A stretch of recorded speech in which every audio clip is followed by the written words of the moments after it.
Good day, podcast community. Pete Kane here, community coach, and we got a special guest. I met him at our Rotary conference, and I said, man, I got to get Larry on the show.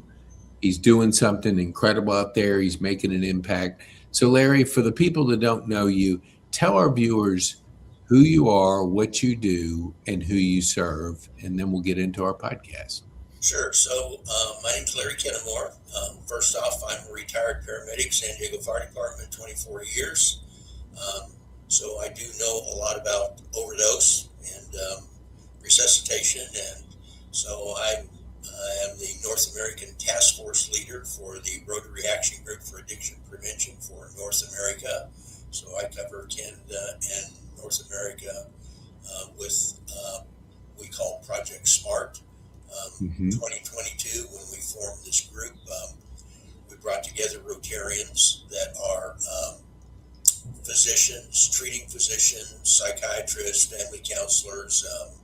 These are all Rotarians and experts in their field. I'll give you an example. One of our physicians, Dr. Arun Gupta, has the #1 bestseller right now in Barnes & Noble, New York Times, The Preventable Epidemic. He's been a treating physician 20 years. He knows all about this issue. He's a Rotarian. He's on our board. And so we have people like that are on our board that we spent 2 years actually looking at everything that's been done for the past 20 years to address addiction and overdose, Mm-hmm. and realized that there was lots of groups out there working in communities that were all living in silos, because they were afraid to work with anybody else. They'd lose their grant funds. And so we decided that we needed to bring all those separate pieces together into one project that we could give to a club and do it through the local Rotary Club, because they live and work in their community. We don't. I don't. I live and work in my community. They live and work in their community, and we have Rotary clubs all across North American communities. And so it was like we just need to have a project or a program for them to implement step by step in their communities. And so after looking at what everybody had done for the past 15, 20 years, we decided the 5 pieces that needed to be accomplished in a community to make a difference. And so Project SMART, SMART, was formed, and that stands for a school training program from first grade through 12th grade. Mm-hmm. It's actually a program to try to raise a generation of children that know what addiction is and why you don't want to be addicted, and teaching them at the first grade level, and then moving them to the second grade level. As the educators on our board said, when you learned English and math in school, you learned it at your age and grade-based level. From first grade, you had a different curriculum for second grade. Mm-hmm. And so that's what we put together, was a project and a program that provides first grade through 12th grade age grade-based education. But the key to our project is the data. So we are able to track how many children are registered in the program.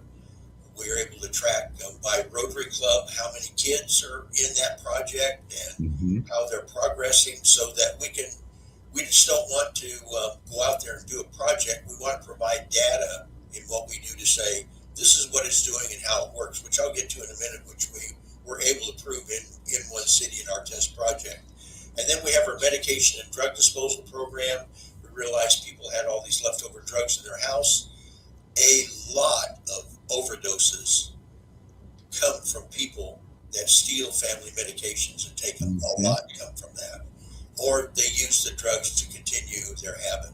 And so to get them out of the house, we came up with a product that you can put this bottle in your medicine cabinet, pour your medications in there. When you're done with them that you're not going to use anymore, and it immediately destroys and neutralizes them in the bottle. And then we have kiosks that has the same formula in it that you place around the cities that hold 12,000 pills or liquids. They don't have to be locked up. They don't have to be policed, because as soon as you pour your medications in there, it completely neutralizes them. So we decided we need to address that issue at the same time. However, this project is also able to provide data. We know what the weight of the bottle is when it was was mailed to a home or in a kiosk when it's placed there. When it's full, they mail it back to us in the postage paid envelope. We again weigh it again, and then we can tell you exactly how much pharmaceuticals was destroyed either in that home or in that street or in that city. And that way we can again provide data, which is what none of the people are not doing. We then came to A, which is our awareness. And our awareness is a 3-part project. It's drug lab cleanups, police cars that have been contaminated, hospital emergency rooms, and then we have our overdose training project, which is part of that. And then we have what are called our OD rescue boxes, which are boxes which can be placed on the wall anywhere throughout the community. And we're able to provide with that project how many people have the overdose medication, how many people have used that medication, how many lives have been saved. We can do that by city and tell that local Rotary Club and that city, this is what happened. You do know that we do have a district governor from from Illinois that saved the life of a bronze medal Olympian last year just because of the training that he went through with us. We have a great recording of what happened and how it happened. So it just goes to show you it can happen to anybody. I mean, this kid started when he was trying out to be an Olympian, realized that he needed pain medication, got hooked on it, and he wound up overdosing, and this district governor saved his life at 10:30 one night in the guy's home. And then we have our R, which is our recovery, and so we do know that lots of people go to recovery and rehab centers. However, we know the success rate average is about 39%. Some are 7%, some are 10%. And so we have a database that we can provide to a local Rotary Club to their community where they can type in the name of a rehab, a recovery center, or a zip code, and it'll tell you their exact success rate. So before a family goes and spends $40,000, $50,000, $60,000, they need to know those facts because you're going to want the best treatment or the best outcome for your family member, whoever it is. And so that's the reason for providing that.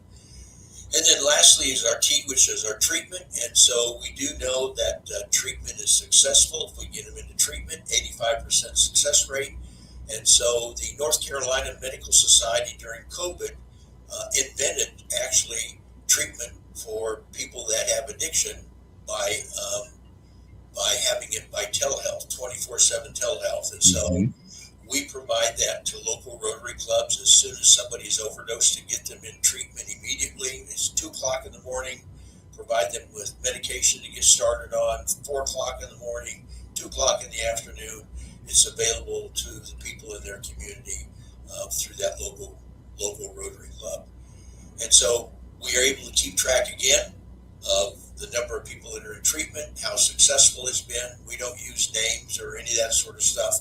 We just keep track of the number of people and the success rate of what's going on with that so we can report it to that community. So again, that's the reason for the project, was not just to attack the problem, but also to provide data to show that it really is working. And so the example that we had was in Tallahassee, Florida. It was actually our test city back in 2022 and 2023. They actually won the Service Above Self Award because they were able to, the only city in the United States that lowered their overdose deaths in that period of time by 28%. And the reason is because of the amount of overdose training they did in the community. They trained thousands and thousands of people in the community.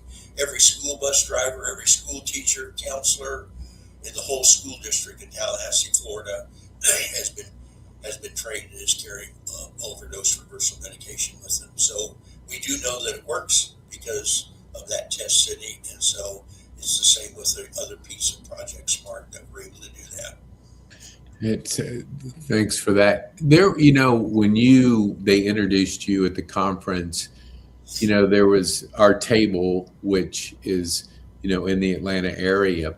So I heard comments like, well, we have enough, we can't take advantage of what Larry has because we have distribution of narc, we have the distribution of like one, I don't know, remember the exact words, but before we came on the show, you were talking about Georgia and what that most recent drug that's out there. Could you share with our community what that is and why multiple narc pens or treatments are needed today? Sure. So we do know that everybody knows the word Narcan. It's just a brand name. The drug is Naloxone, and as a paramedic, I use Naloxone on patients. We gave it IV though.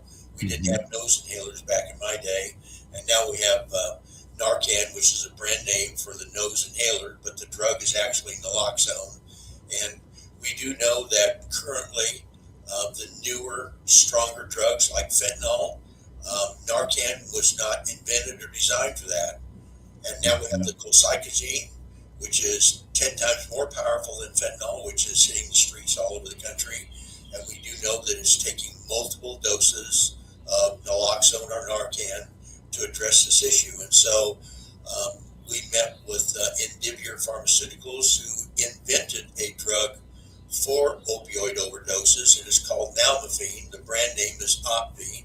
And so we decided that instead of having to buy multiple doses of Narcan, why not just buy and have one dose of this Opvee? Because Opvee, one dose is equivalent to 4 doses of Narcan. Mhm. However, it lasts in your body for 11 hours versus maybe an hour for naloxone or Narcan. And so for somebody to go out and try to take more illegal drugs within that 11 hours, they're not going to be able to overdose because this is still in their body. And I always use the example when I was a paramedic. In one 24-hour shift, I resuscitated the same lady 3 times. So if we'd had nalmefene or Opvee back then, she would not have been able to do that. And so most people don't realize the real issue in an overdose is not that they overdosed. The issue is they quit breathing. And when you quit breathing, immediately brain cells, organs, lack of oxygen start to die. So the issue is we need to get them to breathe as fast as possible. And that's what these drugs, naloxone, Narcan does. That's what Opvee does. However, if it takes multiple doses, if you give one dose to a person and you notice that it's not working, and then you give another dose, the clock is ticking. Brain cells are dying. Mm-hmm. Organs are dying. And so the issue is to get them to breathe as fast as possible. And that's why we chose the Opvee, because it does work faster, number one. It lasts longer, number 2. And number 3, you don't have to give multiple doses of it. And so, and it's actually, if you compare the cost of it to naloxone, it's actually half the cost. So for people to be spending their money, or for the state to be spending their money on naloxone versus the Opvee, it just doesn't make any sense. And so for the people sitting at the table, they just didn't get the picture. The picture is that, and that's why we speak to Rotary clubs individually. And as a keynote speaker and speaking at your convention, I was not able to really go into that because of the time restraints. But I did lay out a little bit about what this is really all about, and so that's what we really want to do.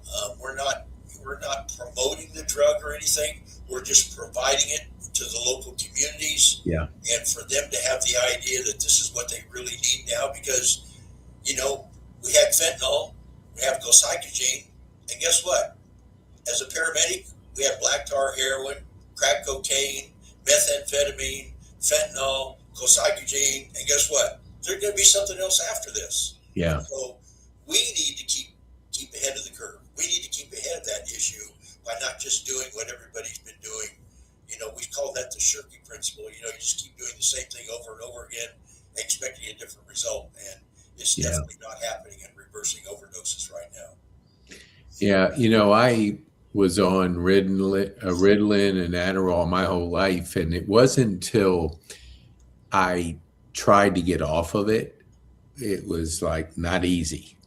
And a friend of mine who's in addiction with a church, we were playing golf and he says, that's legal speed. And I said, no, I never heard that, but I mean, the first thing I did 5 o'clock in the morning was took my pill.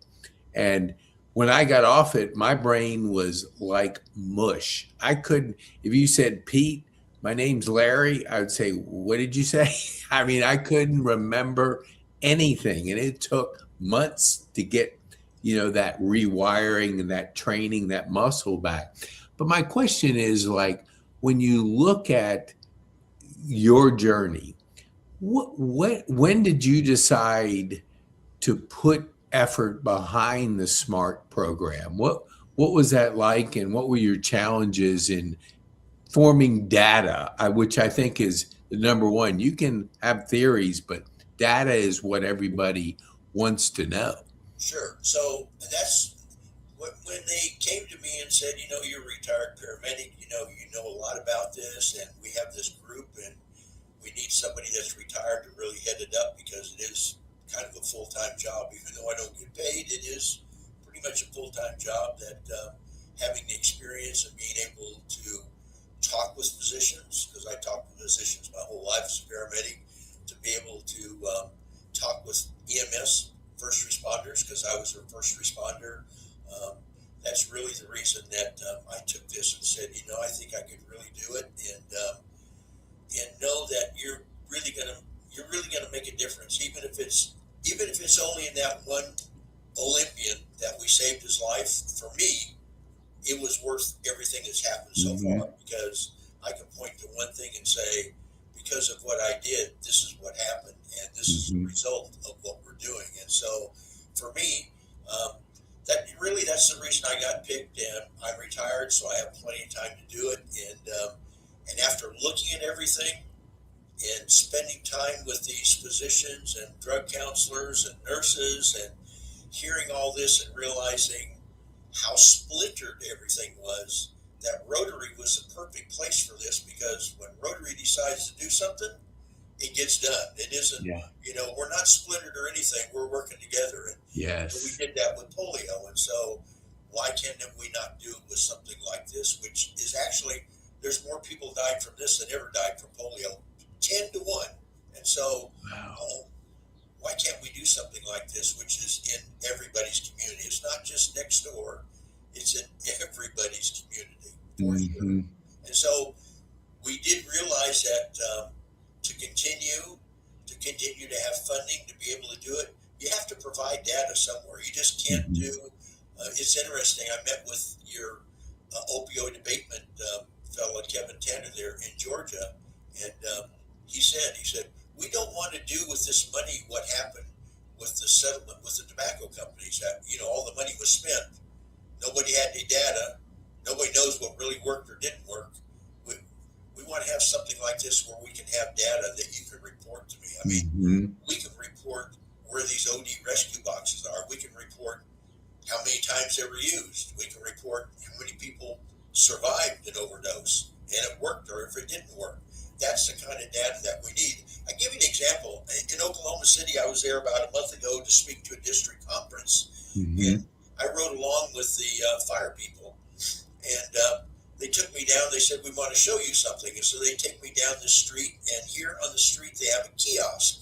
And in this kiosk, they fill it up about every 3 or 4 days with Naloxone, Narcan. And he says, look, it's empty. They just filled it an hour ago. He said, now when we go on a call, we get to where the call was. We don't find any patients, but we find Naloxone, Narcan, multiple doses, 10 or 15 of them laying all over the sidewalk, but no patients anymore.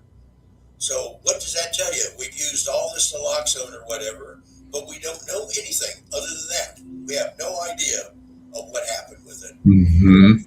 That's like, okay, so how much money? I'm standing there looking at all this laying on the sidewalk thinking, wonder how much money that is laying there, and we don't know anything. Yeah. What do you think when you wake up in the morning? What is your biggest challenge that you face each day? The biggest challenge we face each day is the pushback from other organizations or other pharmaceutical companies that think that they they have the best thing on the street or whatever. But there's Mhm. a lot of organizations that have been around for years in communities that have been getting taxpayer dollars to do what they do.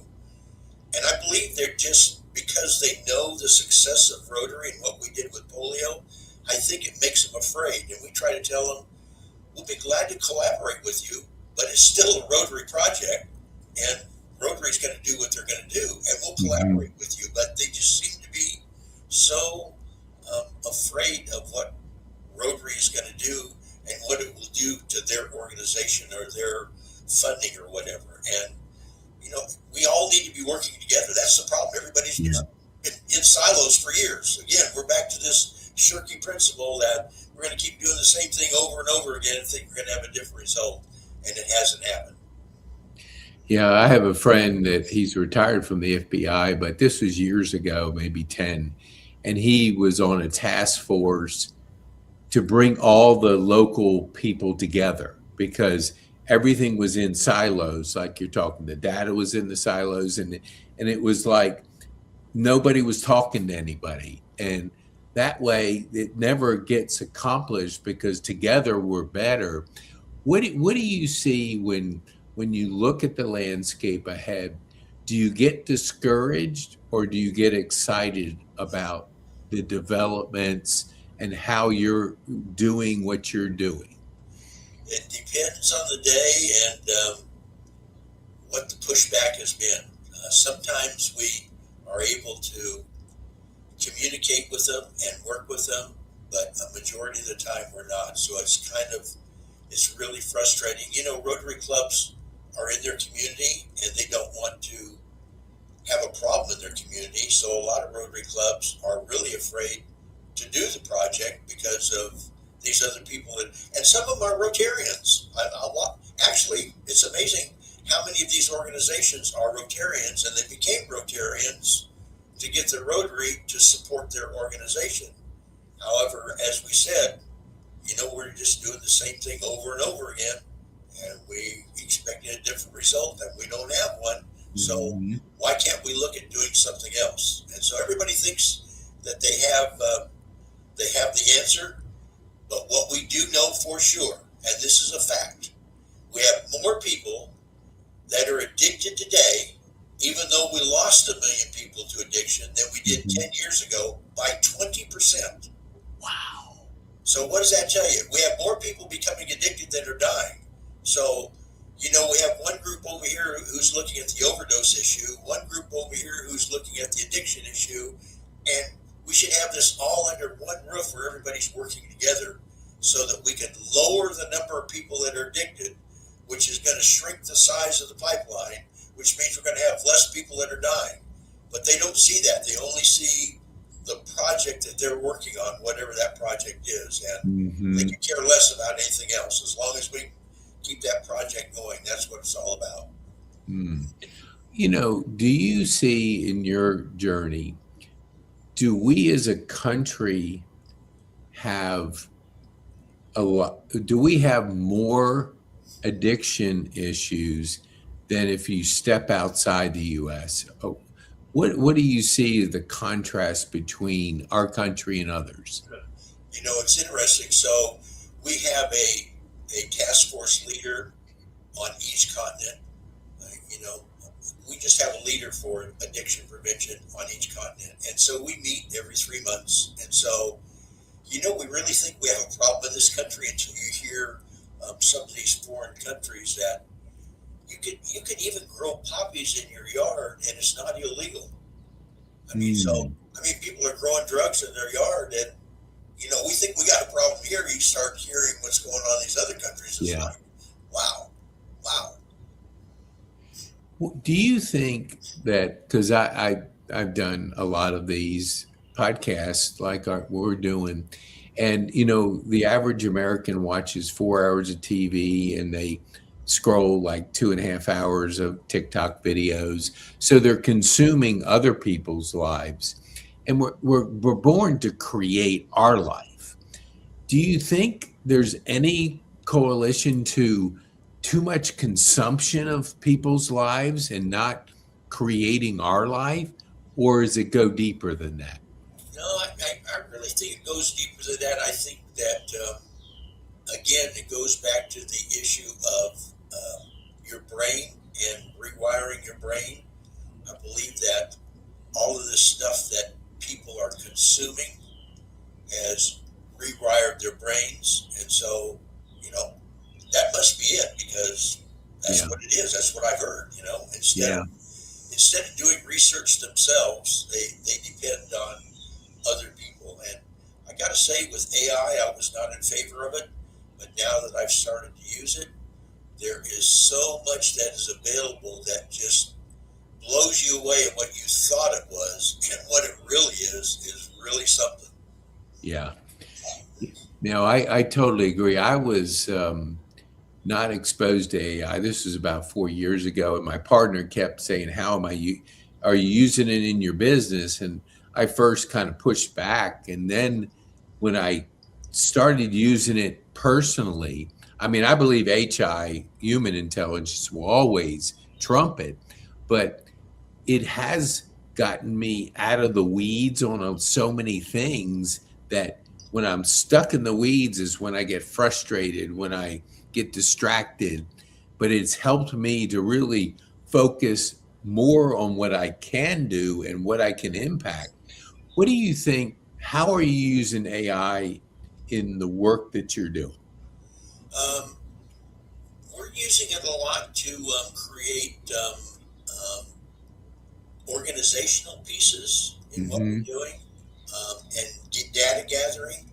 It comes up with great ideas on what we should do as far as gathering data, things you just don't think about. And I think that's what we use it the most for, is providing is data and research on really what's going on. That's how we came up with this number of people that have an addiction versus the number of people that have died. And it's like, so that's the whole issue. The whole issue is we have this pipeline of people that have an addiction. We need to address, before that pipeline, we need to address the pipeline, and we need to address what's coming out the end of that pipeline.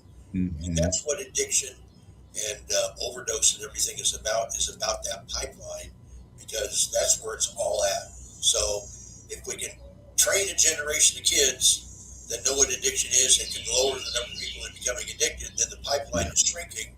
We can do better with the people that are in that pipeline, and we can have more success in what's coming out of the pipeline. And that's really what this is all about. As for me, that's what it's all about, is seeing that pipeline shrink. I want to see in 10 years the number of people that have addiction has gone down. Hmm. You're one person.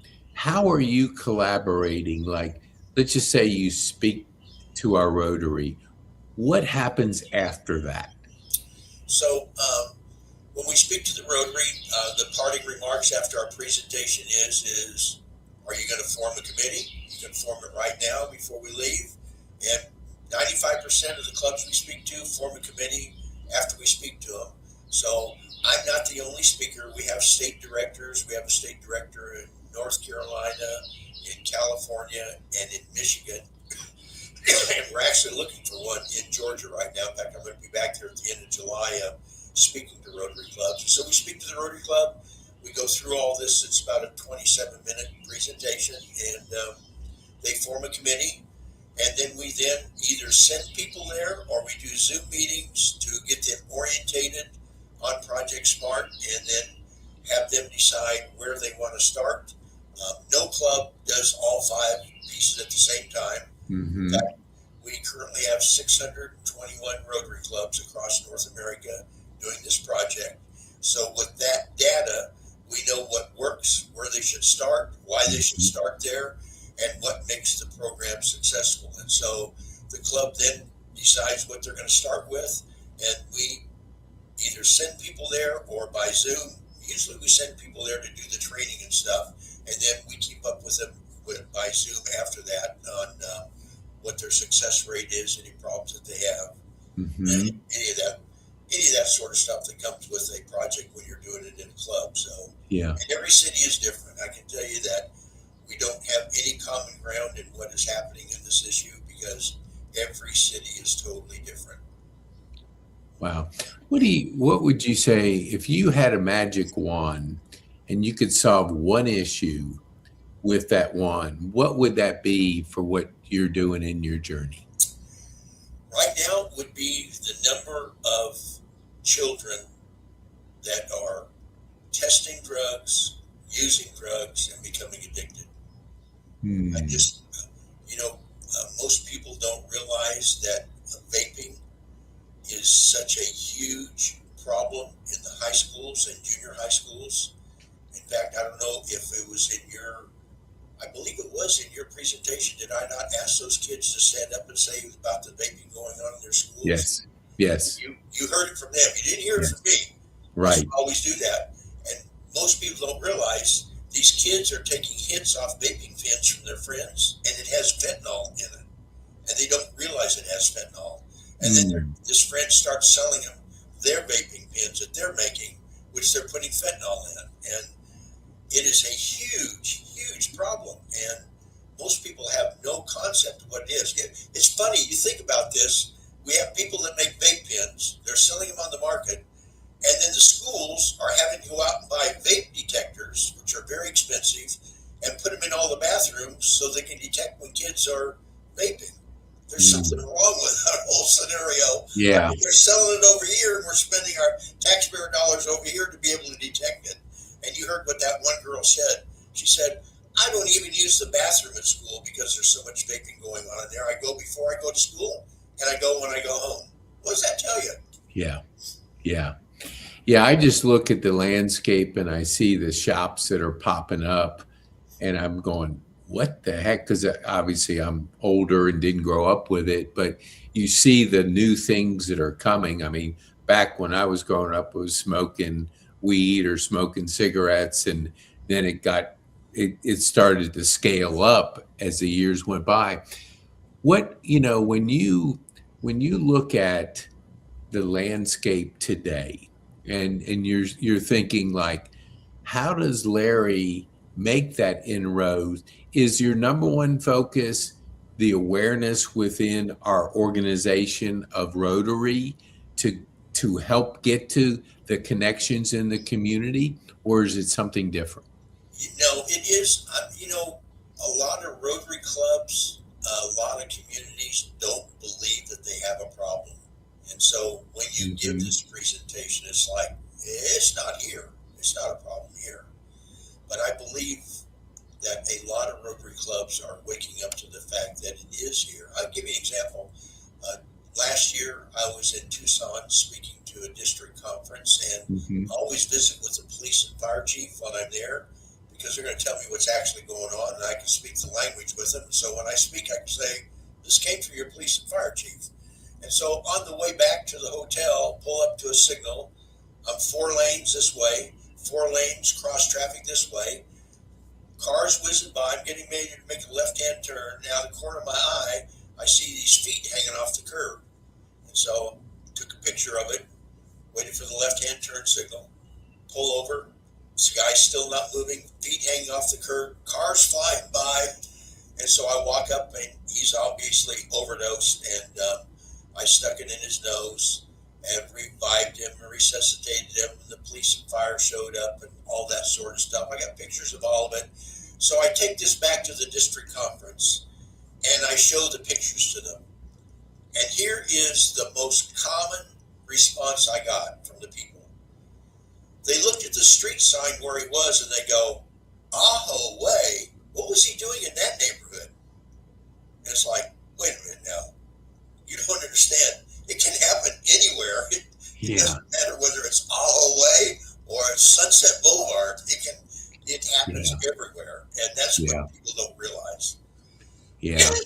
That denial is easier to deny something than to accept it and do something about it. How long have you been involved in Rotary, and what has been your experience in your journey that you could share with people that don't even know anything about Rotary? They've heard about it, but they just don't know anything more than that. So I had a friend of mine who's been a Rotarian for years and years and years. He's a Paul Harris fellow. he invited me to a Rotary Club. You're retired. We do community projects, and they were doing, I believe, if I remember right, they were doing the dictionary project. Where you give dictionaries to every third grader, and so you start getting involved in these projects in the club and everything, and then Rotary is they're in the local community. They're members of that community. They know the community. And so that's how they get things done, because they're in that community. They know the community. They're members of the community, and they know the people in the community. That's how you get things done with Rotary. It's a local community. So when I speak to them, I'm speaking to that local community there. And a lot of information I provide to them, they have not heard before. And so that's where we are really successful in bringing that information to the local community. That's so good. That's because I would go up to Richmond, and that's where I'm from, and I would invite some of my friends to come, and they would go, "Hey, what's that?" But what's Rotary? And I've had a couple people that were involved in it, but most don't know. But that's a great explanation. I love the way you communicated that to our community and our audience. I want to be respectful of your time, Larry. So tell our viewers, how can they get a hold of you, and what would be the next steps that they can take to help support you? Sure. So again, as I said, it's a local Rotary Club project. So the Rotary Club can contact me at 800-670-4829, extension 800, or they can email me, Larry at ragapnorthamerica.us, and we'd be glad to, either myself or one of our state directors, speak to your club and see if we can motivate the club to decide this is a project that they want to do.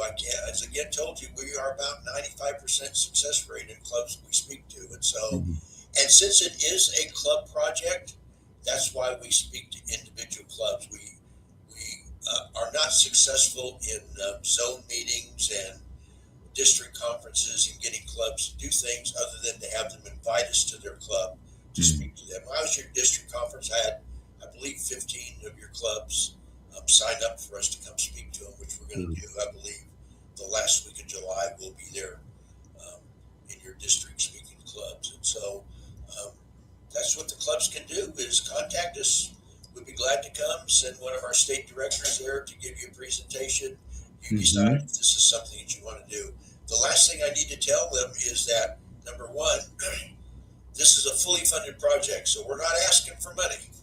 We need boots on the ground. Yeah. We need people to do the project. So, that's the whole issue, is with a lot of clubs, they're afraid to invite us because they think we're going to come ask for money. We don't ask for money at all. We're going to give you everything that you need.